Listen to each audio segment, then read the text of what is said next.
যাত্রীবাহী অটো এবং মারুতির মধ্যে সংঘর্ষে 2 স্কুল পড়ুয়া সহ আহত 4। যাত্রীবাহী TR-074230 অটো গাড়ির সঙ্গে মারুতি গাড়ির মুখোমুখি সংঘর্ষে আহত হয় 2 স্কুল পড়ুয়া সহ মোট 4 জন।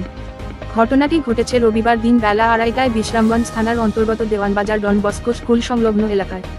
অটো গাড়ির যাত্রী 56 বছর বয়সী তনু মিয়া জানান সে তার পরিবার নিয়ে বিশ্রামগঞ্জ বাজার শেষ করে একটি অটো গাড়িতে করে তারাপদ এলাকায় নিজ বাড়িতে যাওয়ার সময় দ্রুত গতিতে একটি মারুতি গাড়ি এসে অটোই গাড়িটিকে ধাক্কা মারে।